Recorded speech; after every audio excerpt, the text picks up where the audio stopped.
रुको ना सैनिक को अबू कहाँ लेके गए सैनिक को कहाँ लेके गए सैनिक को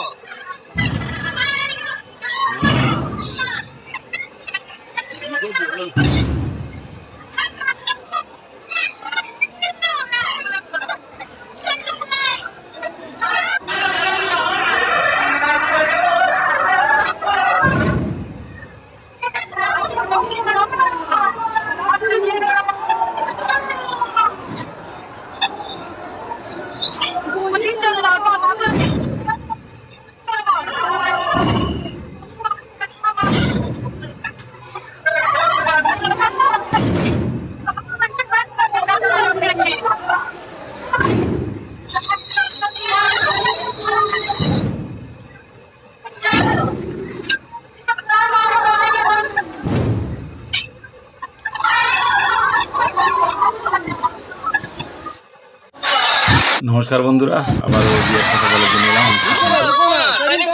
অনেকে বলছেন আর ভিডিও করছেন না, ঈদের কথা ভুলে গিয়েছেন, চটি চাটা। চটি তো আমি চটি চাটি ওতে নতুন কথা না, কারণ আমার বুকে যে সিম্বল দিয়ে ভিডিও করি সবাই দেখে যে মমতা বন্দ্যোপাধ্যায়ের সৈনিক হিসাবে ছাড়ি।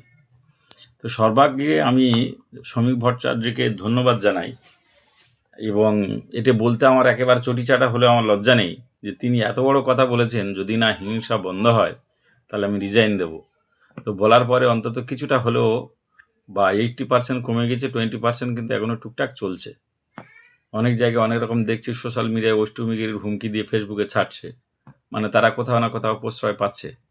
তো শ্রমিক ভট্টাচার্যকে আবারও ধন্যবাদ জানাই। আর সকলকে বলবো, আমি একটা ভিডিও ছাড়বো এর মধ্যে। বিজেপি সরকার গঠন করেছে, রাজ্য সরকার। আমরা এখনও হয়তো আমাদের কিছু 80 জন এমএলএ আছে, এমপিও অনেক আছে, জেলা পরিষদ আছে, পঞ্চায়েত আছে। সরকার আগিয়ে এসে আবার ভোট করে পঞ্চায়েত জেলা পরিষদ নির্বাচন করে তারা তাদের সরকার গঠন করুক, যে জয়লাভ করবে তারা সেইভাবে চলবে। রাজ্য সরকার এসছে, রাজ্য সরকারের মতো করে ভালো মন্দ দেখে চালাবে। কিন্তু আমি আমার তৃণমূল কংগ্রেসদের কর্মী সমর্থকদের অবশ্যই করে বলবো যে অহেতুক গণ্ডগোল ঝামেলায় জড়াবেন না। তারা সরকারে এসছে, তারা তাদের মতো কাজ করবে, তাদেরকে সেই শ্রদ্ধা দিয়ে সম্মান দিয়ে তাদের কাজে সুযোগ করে দেন। কিন্তু যদি অহেতুক তারা ঝামেলায় জড়ায়, অবশ্যই করে প্রশাসনকে জানান, প্রশাসন যথোপযুক্ত স্টেপ নেবে। এবং যে বিষয়টা না বললেই নয়, যে ভিডিওটা ছাড়বো আমি, আপনারা দেখবেন শিবপুরে, হাওড়ার শিবপুরে, সেখানে যেমন দলে দলে গণ্ডগোল হচ্ছে, সেই দলে দলের গণ্ডগোলটা আস্তে আস্তে ধর্মীয় মেরুকরণের দিকে তৈরি হচ্ছে। তো এটা হলে, কোনো দলে দলে গণ্ডগোল হলে যেমন এক পক্ষের ক্ষতি হবে না, তেমন মেরুকরণের মানে ধর্মীয় মেরুকরণের গণ্ডগোল ঝামেলা হলে হয়তো এক পক্ষের 20 জন ক্ষতি হবে, আর এক পক্ষের 10 জন ক্ষতি হবে, কি একজন ক্ষতি হবে। আমি অনুরোধ করব সকলকে, যে বিষয়টা সংবাদ মাধ্যমের কাজ ছিল, আমি টিভি কদিন দেখছি সংবাদ মাধ্যমের সেই কাজটা সংবাদ মাধ্যম পালন কেন করেনি আমি জানি না। কিছু কিছু চ্যানেল করছে, সব চ্যানেলকে যেটা এক বাক্যে করা দরকার ছিল সেটা তারা করেনি। তা আমি অনুরোধ করব, আমার এই ছোট্ট ভিডিওটা যার যার কাছে পৌঁছাবে অবশ্যই করে। যারা ক্ষমতায় এসে তারা তাদের মতো করে ভালো মন্দ চালাবে। মমতা বন্দ্যোপাধ্যায় কিন্তু একটা টার্ম না, 3টে টার্ম ছিল, 15 বছর ছিল। ভালো করুক মন্দ করুক মানুষ দেখেছে।